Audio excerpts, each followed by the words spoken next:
Now, Professor, just before we adjourned, you were telling us about the spending of $26,000 on weight loss surgery. Can you just continue where you left off, Professor?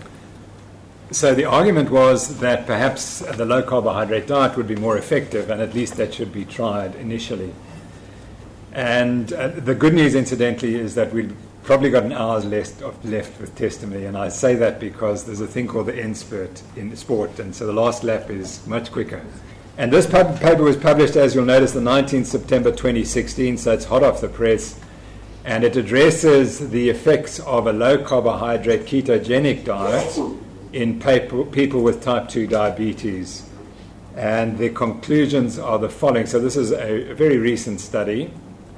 And this addresses not only the benefits but the risks, because one of the questions always is this diet safe?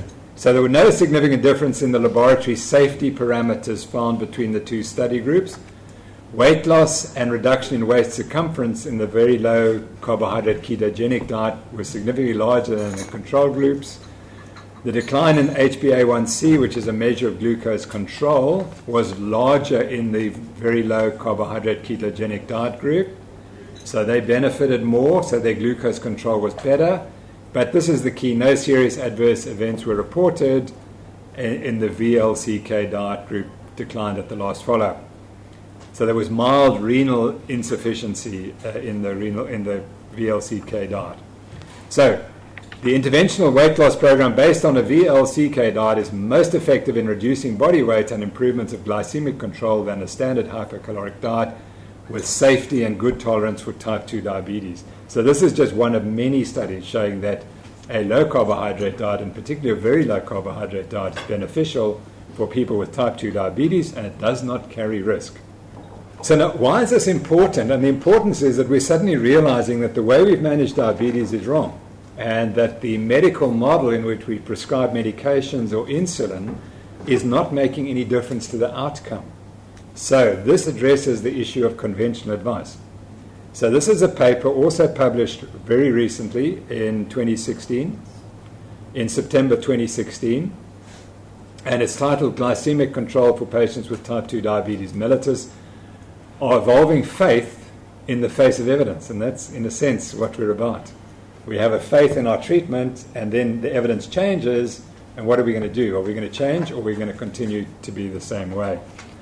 So glycemic control in this study is provided by medications, and the question is, if you treat the patients with more medication, so you control their blood glucose more effectively, what's the outcome? Because logically, if you improve your control of blood glucose, the patients must do better, and that is the convention, and that's how we treat our patients. If we can keep your glucose under control, however we achieve that, it's going to be better in the long term. So what is glycemic control, Professor? Glycemic control is the control of the blood glucose concentration over 24 hours or all the time. So poor glycemic control means that the glucose is elevated above some value that you're trying to keep it at. And good glycemic control would mean that the glucose is almost always in the range that you're trying to keep it in.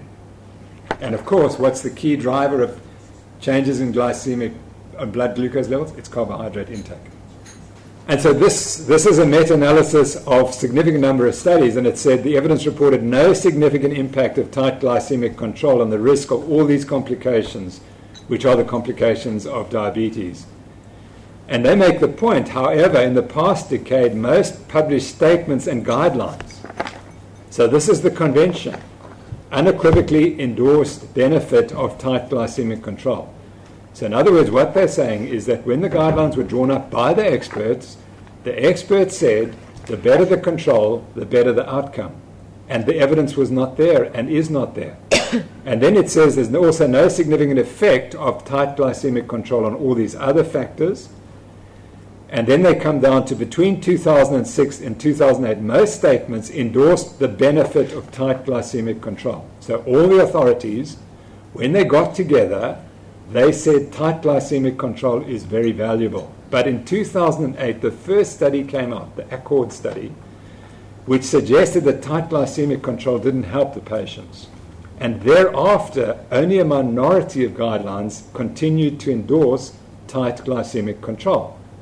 So there we have one study changing the advice from conventional, tight control is what you have to do. Study comes out, shows it doesn't make any difference, and then the convention changes. And so their conclusion is that there's a discordance between the research evidence and the academic and clinical policy statements about the value of tight glycemic control to reduce the complications of diabetes. And they said, well, that means we must go and do more research. So that is for overall tight glycemic control, whether you achieve it with insulin or with other medications. So then there was this report in CBC News, and notice right in the middle there it says conventional wisdom challenged. So this is a convention. How many diabetics are in the world? 400 million. We've been treating them in a particular way. We all thought the experts were doing it right. And all of a sudden, conventional wisdom becomes challenged in 2016. And diabetes has been treatable with insulin since 1923. So it's almost 100 years of treatment, and we still didn't know the right treatment. So Dr. Montori says, we have taken for granted or assumed that the evidence was very clear that if you control your blood sugars tightly, you will prevent diabetes complications. The answer is less clear than expected, and as a result, it would suggest that our thinking about it may have been flawed. My goodness, 2016, we might have been flawed. We have over 9 different drug classes that control blood glucose levels, he said, but he added there's no such list of therapies that try to treat type 2 diabetes in a different way. And what is that other therapy? It's diet. But how much evidence has been accumulated about diet? Why are there fewer studies? Because there's no financial reward for putting patients on diabetes on a low carbohydrate diet. And then he says, that suggests to me that we have a blind spot. Who's we? We are the experts. That the experts have a blind spot, and I think that may have come from the fact that all our experts have concluded, I think prematurely, that the answer is in. And so he's making the point that convention blinds you to the possibility that the convention is wrong.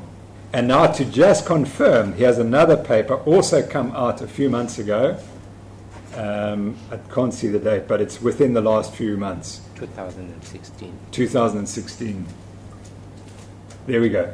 And this paper looks at the efficacy and safety of insulin in type 2 diabetes. So it's a meta-analysis, which we're told is the way to go about it, of randomized control trials comparing insulin with other medications for the treatment of type 2 diabetes. And we would assume that insulin, because it is more effective in lowering the blood glucose concentration, would produce better effects. But the counter-argument is that insulin produces more insulin resistance. And so the counter-argument would be the more insulin you use, the worse for the patients. So they go through the evidence and they look at 18,559 patients were analyzed, and there it is. Insulin had no effect on all-cause mortality, which is the key measure. When you die, that's what we want to know. So in other words, treating patients with insulin did not change all-cause mortality compared to other patients who were used other drugs which are less effective in regulating blood glucose concentration. So the conclusion is there's no significant evidence of long-term efficacy of insulin on any clinical outcome in type 2 diabetes. And I would suggest that next to the statin drugs, insulin is the most prescribed drug in the world. And here it says, actually, it doesn't work. And that is 2016, sometime in September. And not only doesn't it work, but it causes harm because there's a risk of developing a low blood glucose concentration. So they say we need to confirm with other studies and so on. So my conclusion, which is extreme, is that current conventional management of type 2 diabetes doesn't improve the patient's outcome. And this is perhaps stretching it. It's not compared to doing nothing. It's compared in that study to providing drugs that lower blood glucose concentrations. But the previous study had shown that if you provide more drugs other than insulin, it doesn't make any difference. So My point is, the conventional management doesn't improve the patient's outcome. And why not? Because the cause is the high carbohydrate diet. And if you continue to give people insulin which they don't need, because type 2 diabetes is a disease of insulin excess, not insulin deficiency. It's a disease of insulin resistance. And giving more insulin doesn't correct the problem. And there's the evidence. So this is conventional advice that we teach every day to our medical students across the world. And it's wrong. And it's not helping. So this is a repeat slide, I apologize, I did give this to you previously. And remember, why am I interested in diabetes? Because my father died of the disease and I have the disease. And that's why my interest. Jane, I'm afraid your mother has diabetes. We can cure her with a simple low carbohydrate diet. I think the cure perhaps is a bit of an overstatement. And we're studying that actively at UCT with my my researchers. So, however, the guidelines tell me I must prescribe pills, insulin, and loads of carbohydrates, so her condition will just keep getting worse. Sorry about that. And I presented the evidence in February showing that the dietary guidelines in South Africa and the people who are giving advice right at the top in South Africa are telling the people with diabetes to eat more carbohydrates and just to inject more insulin because the insulin will sort everything out. And that's clearly wrong. So, and also recently, again in August this year, this paper was published from Durban, called the Durban Diabetes Study. And this is a fabulous piece of work because they finally looked at markers of diabetes that we could use in the population. And so they compared HbA1c, which is the glycated hemoglobin. To remind you, glucose sticks to proteins in the body, and that's what causes part of the damage. And the most important protein in blood is hemoglobin. So if you've got an elevated glucose in the bloodstream because you're diabetic, the glucose binds to the hemoglobin and forms this compound HbA1c. So the more glucose in the bloodstream, the higher the HbA1c. And I, in Real Meal Revolution and elsewhere, have been saying we need to know what the HbA1c is of everyone, because then we can detect who is on the verge of getting type 2 diabetes. So what this study does is it shows that HbA1c can be used to diagnose diabetes once it goes above a value of between 6 to 6.5. You don't have to do a glucose tolerance test, which is the conventional way of diagnosing it. So now, by using this simple measure, because a glucose tolerance test is difficult, go to a laboratory for 2 hours, this is a single blood test, we can start to look at the prevalence of diabetes in populations. And this group looked at the prevalence of diabetes in urban black South Africans in Durban. And so they discovered that amongst the participants, the incidence of prevalence of diabetes was 12.9% according to the glucose tolerance test, but slightly higher, 13.1% based on the HbA1c testing, so that there was really no difference. And then they said that the optimal HbA1c cutoff for detection of diabetes is 6. And I can tell you that there's a large percentage of the South African population have an HbA1c over 6. So they concluded, we found a high prevalence of diabetes and provide the first evidence for the utility of HbA1c for the diagnosis and detection of diabetes in black Africans in sub-Saharan Africa. And from those data, I extracted the next graph. And on the bottom axis, you can see this is the age from 18 to 24 up to 65. And this is the incidence of diabetes diagnosis based on an HbA1c of over 6%. And you can see that up to age 44, the incidence is quite low, it's 4%, and then it starts to rise dramatically. So that age 65, more than one third of the population, of this population, have diabetes. And that is the tsunami that is waiting for us. And I would argue that this is a direct consequence of the dietary guidelines which encourage high carbohydrate intakes in people who are insulin resistant. And the only way we can reverse this is to reduce the carbohydrate intake and find other foods that the population can eat. And then the final slide in this section is really interesting because it shows what's the biggest killer in America today. Is it heart disease or is it something else? Because remember, we produce these dietary guidelines, as Dr. Harcombe and Nina Teichhold will present, We produced the dietary guidelines to reduce the incidence of heart disease. And I argue that what really caused heart disease to go away was the reduction of smoking.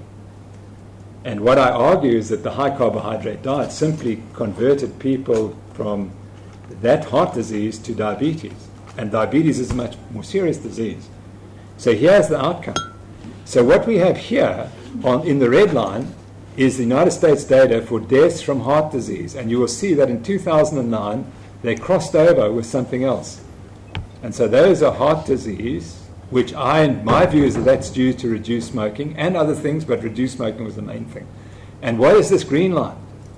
The green line is non-alcoholic fatty liver disease. It's becoming the biggest killer now. It's becoming a bigger killer in the United States than is heart disease. And what causes non-alcoholic fatty liver disease? High carbohydrate diets in people who are insulin resistant. And so that is remarkably frightening, that the diet we produce to reduce heart disease is actually now doing the opposite and killing us from liver disease.